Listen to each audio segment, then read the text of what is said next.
All right, we got part 2 of our new build video where I'm focusing on talking about some of the tools that are going to be necessary and or very helpful for doing your rifle build if you're just getting started into doing that yourself, or you're thinking about it, or whatever it may be. So I'll do a quick rundown of the specialty tools, and I'll talk about them a little bit more as I'm actually using them, just like in part 1 where I would time lapse it and take a little break and talk about the tool a little bit more. So let's get started. So first off, these tools all came in the kit. I think I mentioned it in the first video of Wheeler Engineering's it's like Delta whatever armor's kit. So this is your upper receiver vice block. You've seen this in my other build videos before, working on an upper receiver. The upper clamps in there, which then clamps in your bench vise, which is at the other end out of screen just a little bit, to hold everything in place for specifically torquing down your barrel and getting your gas tube installed. Basically everything that is on the front end of that upper. You'll see other sort of upper blocks where the upper receiver kind of sets on top of it and it has pins through it, just like it was a mock lower. Those are handy for installing sights or other components sometimes. I personally find that when I have my big bench vise that you saw in the first video where the lower receiver can lock in place, that suits that just fine. When I have the upper on there, I use that for mounting optics or anything else like that. So for me, I didn't really need that extra one. But so for construction, this sort of vice block is paramount. This little device here, you'll see again when putting the upper together. This is the gas tube alignment tool. So this goes in the rear, just like the bolt carrier group. And then this rod will help you align the gas tube. Again, you'll see that again in just a minute or two. So again, very helpful, specific tool for getting the barrel all set up correctly. Next really important tool, torque wrench. Getting the proper torque settings on your barrel nut. This one, again, comes as a kit, links up with the large armorer's wrench, okay? That being said, we could do the physics or the math all day, and the torque reading is actually occurring out here, or the maximum torque is occurring here, not here. So is this reading really accurate? Yeah, you know, we could do, like I said, you can do the math, but in all the reading and research I've done, it's a spec range for the barrel nut, and as long as you're close to in the middle of that range, you're going to be 100% fine. With this specific armorer's wrench too, we've got a larger, beefier version of the castle nut wrench. It's on one end, our barrel nut on the other, our, again, standard spec flash hider, and the A2 buttstock there. So again, this is just beefier. Then this is a great one to maybe keep in your range bag. But this one is just a lot thicker, and as also you can see has some extra bits, standard bits on there that we can use as well. All right, so those are going to be, again, the specialty tools. Of course, I'll probably be using some Allen keys and standard screwdrivers throughout the course of it. But now let's do a rundown of our parts real quick. So we've got our upper receiver. This is already Dura-coated in our midnight bronze. I already put the dust cover back on because it's just one rod, a spring, and that's it. It's not really exciting. I had masked off the forward assist when doing that. So we've got our upper. We have our front end, our rail. So this is our 15-inch. Again, this is already Dura-coated too. I just had them in the boxes for protection. So this is our 15-inch M-lock enhanced handguard. So we got that. We'll set that aside there. We got all these boxes everywhere. Barrel nut. Nothing really exciting there. We got our standard gas block. This is a non-adjustable gas block. Our mid-length gas tube, melanite or black coated. Standard charging handle. I personally, again, this is my opinion, a standard charging handle like this is just fine. Yes, I have different charging handles on my other rifles, but through using them in competition and whatnot, the standard charging handle, I don't think the specialty ones have much of an advantage. Other people say different things, but that's my opinion. We've got our bolt carrier group. This one is, it's a little bit nicer one. Black nitride finish. So it's that nice, shiny, slick coating. Just a little bit of an upgrade there. And then at the end of our rifle, we're going to have the VG6 Precision Epsilon muzzle device, which you've seen in another build. And I haven't even opened the barrel yet. We'll do that real quick. We have our 16-inch government profile barrel, mid-length gas tube system. So it's not that pencil barrel like I put on my other build before, where it was this same small diameter the whole way through, where we do have that heavier end there.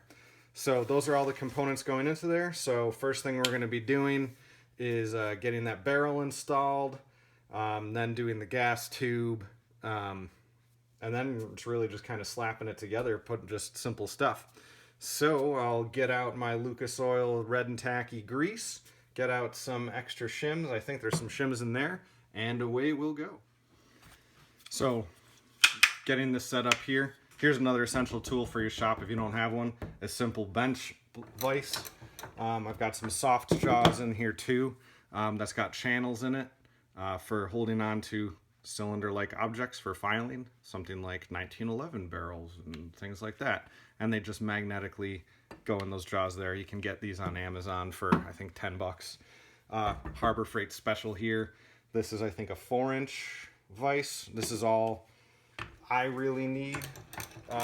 So you can see how this is going to work in here if you hadn't really seen it before. That rests in there like that, clamps it in place. Our upper receiver fitting right into that, right in there. It's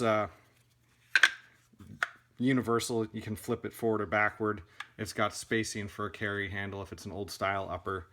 So yeah, we don't need the we don't need this tool yet. That'll come in a minute.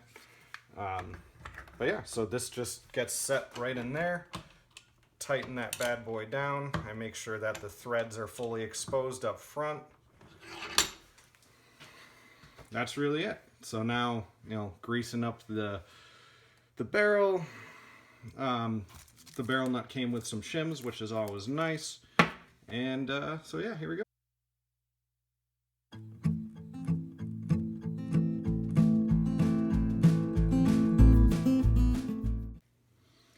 So after the first quick test fitting of the barrel nut, I'm probably going to have to use some shims to get that to fit right. So I'm actually now going to, now that I know that, put this tool in there. You could put it in from the start, but again, it's very simple. I'm just going to take the barrel out just in case I don't want to drop it, obviously. So you have to have the lower out of there because this acts like the bolt carrier group and will actually pop that open, and then we'll close that. We'll lock in place, and you can see how that comes through the gas tube port and then will help us align with one of those 4 holes. All right, so here we go again.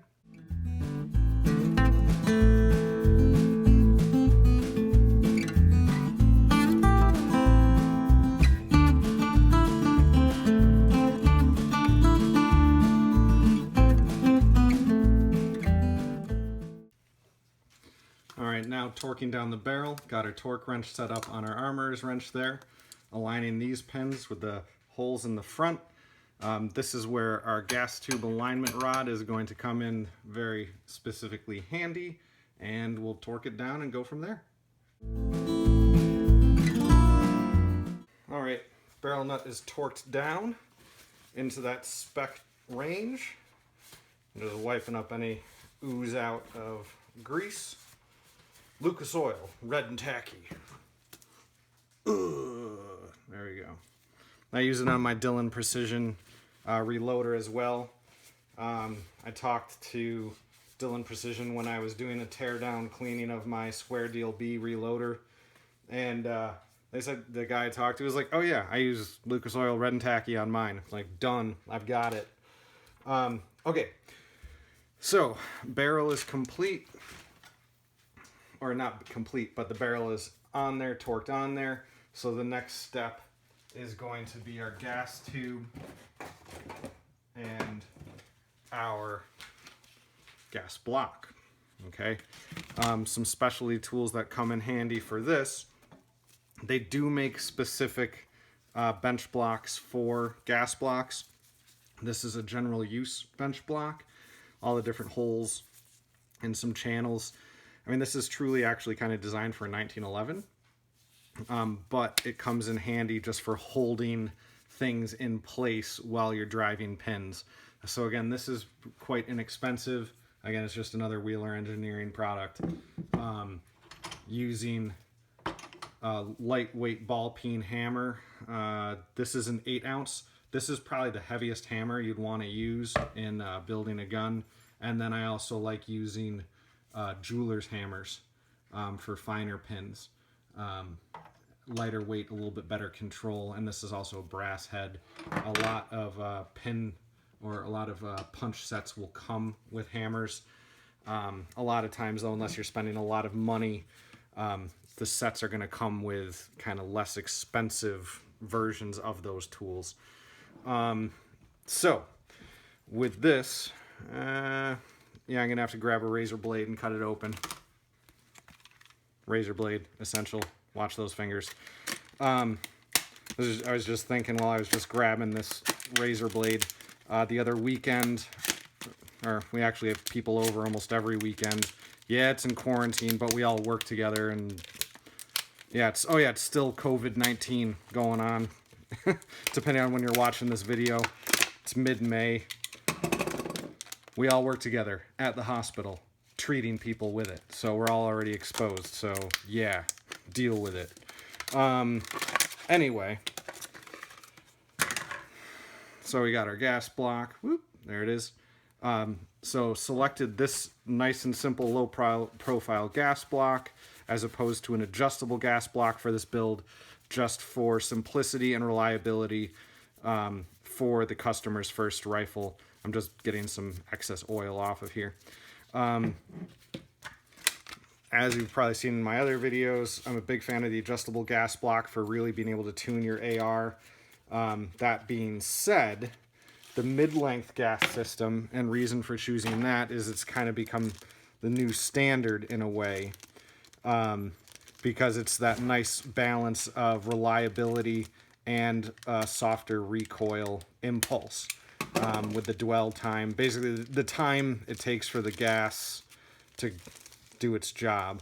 And I'm being careful here getting our gas tube out because there's an itty bitty roll pin in there too. So don't want to lose that. I think I have some extras lying around, but yeah. So if you watched my most recent other build, this is probably my least favorite part, is getting this little roll pin in here in that hole, this little pin lined up with that hole in the gas tube. It's a little frustrating, but the last build I did, it was really easy. It just went together very nicely. So now I probably just jinxed myself. I'm not even going to time lapse this one because I'm just going to freak out probably. But anyway, we'll be back in a minute. Never mind. Here's something I wanted to point out. There's that kink in the tube. That's normal. So when we're aligning this, there's actually a couple holes in here. So there's that hole that we're lining up for that roll pin. And then there's another hole. You can see that in the bottom there. that is where the gas actually comes through the hole in the barrel over here into the hole in the port or in the gas tube, which you can't see because of the shadows. Oh, you can see a little glint of it in there. So that hole is down. So this barrel, this tube kinks upward to go over this curvature here. So make sure you have that alignment correct, okay? Never mind again. I was just thinking about it and I realized I started telling a story and didn't finish it, so it was confusing. So, pin down, I see it. Needle nose pliers are helpful for this roll too.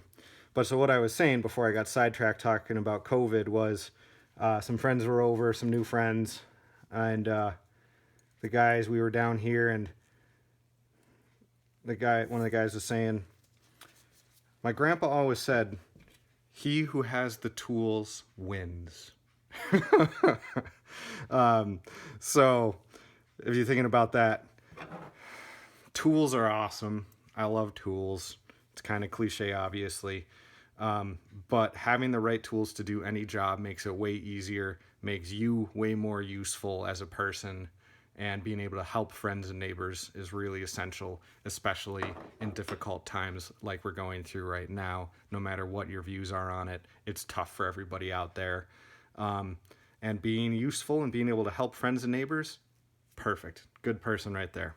So anyway, let's go back to this. Using these needle nose pliers, if you don't have roll pin starter punch, which I really should get one of those, this is how I usually start little roll pins like that, holding in place, going a little taps with the little brass hammer. That's usually what works best for me. That was not too terrible. So I'm going to give you a couple little tricks with this right now too, and talk about some other specific tools. Good set of punches. I've got a cheap set. Like I've mentioned Wheeler Engineering a lot. So a lot of their tools are pretty good. I found that their punches are not, though. Splurging on some hardened steel punches is a very good idea. I've got this set. This one is a 1/8 inch. You can see right there, 1/8 inch punch. So 3-punch set. So 1/8, 3/16, and 1/4 inch punches. Home Depot, I think I picked those up for very inexpensive. Those are very handy. I've got a very little guy. This 1/16 punch is really nice. What I used this for is as kind of like a slave pin for making sure I had this aligned. So I pushed that through from the back end to make sure those holes were lined up after I started the roll pin in, holding it with some Klein tool, made in America.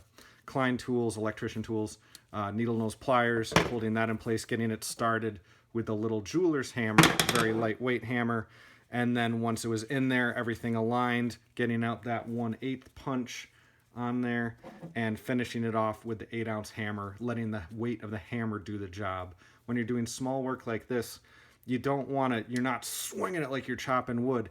You're just, it's this, here's the motion. Let the weight of the tool do the job, okay? So you're gonna minimize risk of accidentally marring a finish or slipping and smashing something you don't want to smash.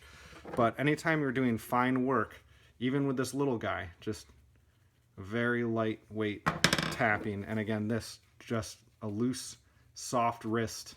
Let the tool do the job, okay? That's my number one tip when it comes to small work like that, other than patience. So now that this is together, this is aligning with this hole over here. I'm gonna actually bring our camera here so you can see. So let's get it focused. There we go. So that hole lining up with, let's see that hole down there? Those two holes are gonna line up. I'm gonna show you another trick right now. It's not, yeah, it'll still kind of work. No, it won't. Sorry. Gas tube's already on. If you're not sure if your gas tube or your ports are going to line up, you can put your gas tube on upside down and take one of the set screws out completely and make sure that it lines up, because that set screw typically is lined up with that hole in there. These are all Aero Precision products, so I'm confident that everything's going to line up. So going back out here, very simply, this is sliding onto here, going into our gas tube port that we now know is lined up because we have this handy tool, and tightening down those set screws, making sure to Loctite those in place. Some people will even dimple, or some barrels will be dimpled for those set screws. I've never had a problem with any build I've had coming loose or anything like that. So here we go on that part.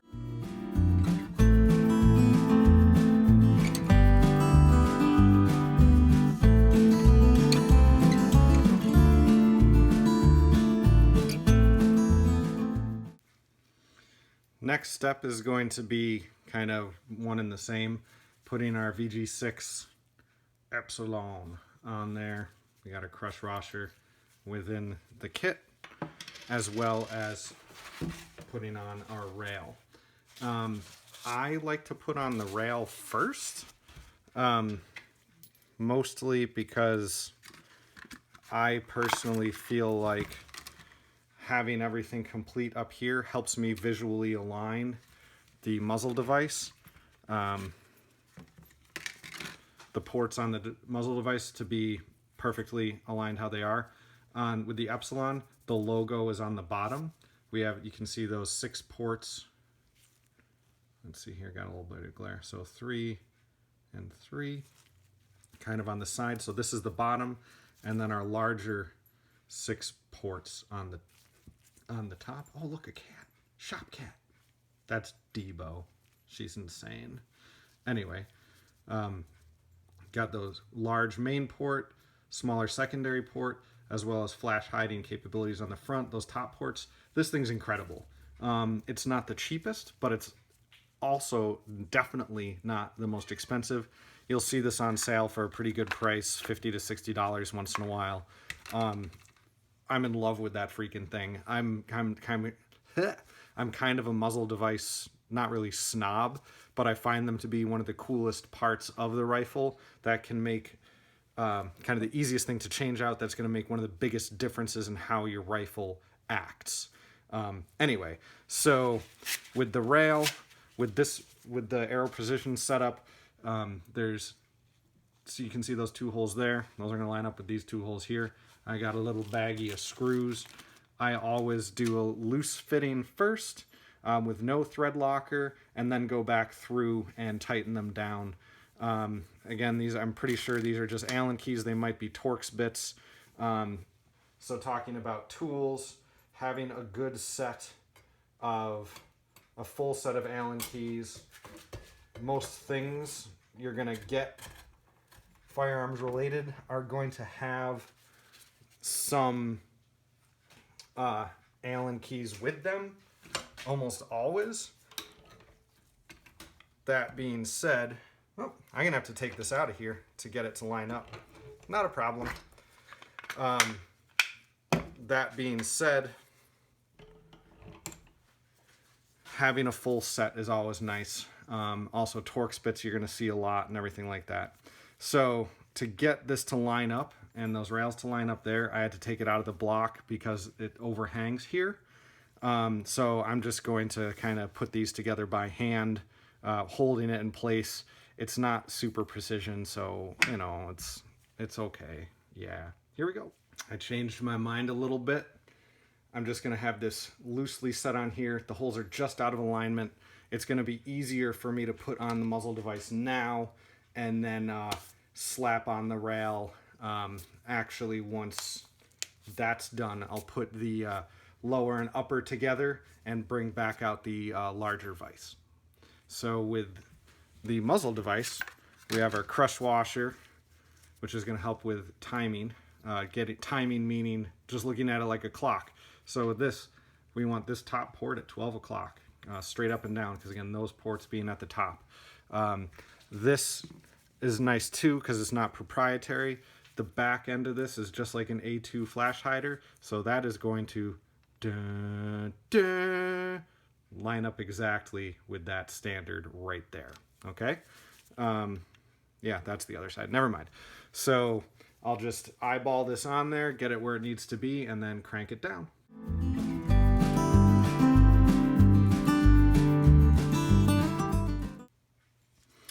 So now that that's on, like I said, I'm still gonna have to take this out of here in order to get it on there properly. Too slippery. I just want to show you that these bits are in fact Torx bits that are going, or Torx heads that are going on there. Okay, so this little wrench came with an Aero Precision scope. So I already had that, but I also have more Torx bits in general. This is the right size here. What I normally like to do with anything like this, where we're putting on pressure around any part that has to do with accuracy, is making sure that there's the equal amount of tension on all of them. So I actually use my scope mounting torque screwdriver to put the same torque setting on all of the screws. So you'll see that in the time lapse coming up.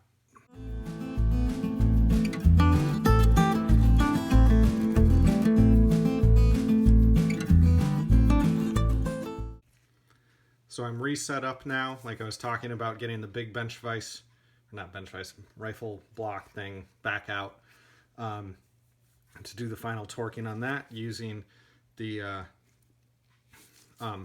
fat wrench. It's a torque screwdriver. Really nice and easy to use. Right now we're set at about 15 pounds. That's going to be perfectly fine for this. So again, what I do is I'll take, these are just hand tightened, I'll take them out one at a time, put just blue thread locker on them and putting them in, and then I'm going to be tightening them down in like a star pattern. So front here, rear down here, and then coming back up, you know, so kind of zigzagging around and torquing them to spec, so we have tension equal all around the barrel where the barrel's connected down here. If you hear some rustling, that's Debo. Yes, my cat's name is Debo. Our other cat's name is Meatloaf. We're good at naming animals. Anyway, so we'll do that, keeping the equal tension. Idea being keeping accuracy to a maximum. If something was torqued too tight on one side, it could theoretically be pulling things one direction or another. Is that true around here? I don't know.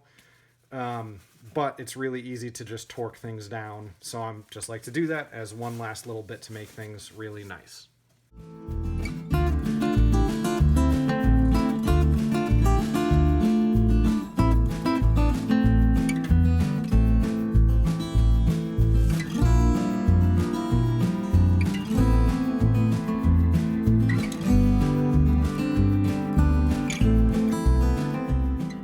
All right, home stretch.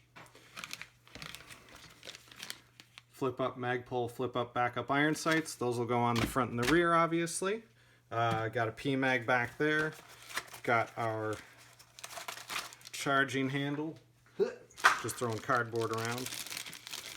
Charging handle there. Our very nice bolt carrier group. Cardboard for recycling. Now the rest of these parts are really just kind of drop-in sort of things. Just put a little bit of oil on this. It's super slick as it is. Really nice bolt carrier for a very good price. And then we got the M-Lock Type 1 rail covers, where it's just the rubber that goes in the slots on the side and the bottom. The customer wanted these specifically on his rail. So those are easy there. So the rest of this, like I said, is just dropping in. I'll oil up the charging handle a little bit as we drop that thing in and at the very end, and we'll be good to go.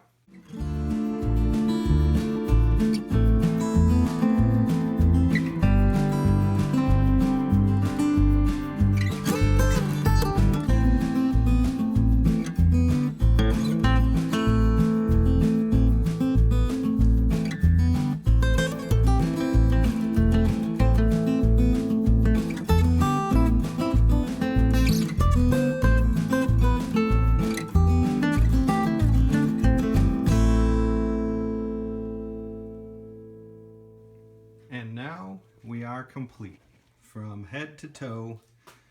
We got our VG6 Precision Epsilon, our Magpul accessories, our Aero Precision barrel, handguard, grips for Magpul, all arrow precision there. Magpul, little M4 stock until the Magpul is back in stock.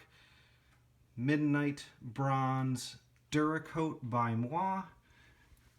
Velocity Precision Trigger. Oh yeah. So now, time to clean up, pack up, and then test fire at the range. And then it's going to be off to the customer. So I hope that you've learned something. Again, I tried to focus more on the tools today. Actually, it's been 2 days, but yeah, if you got any questions, please feel free to email me. I'll do my best to answer that. Again, I've been trying to really only answer email questions. I don't really deal with the comments that much. So again, if you really, really, really want a question answered, please email. So again, hope you learned something. And thanks for watching, and have a great rest of your day.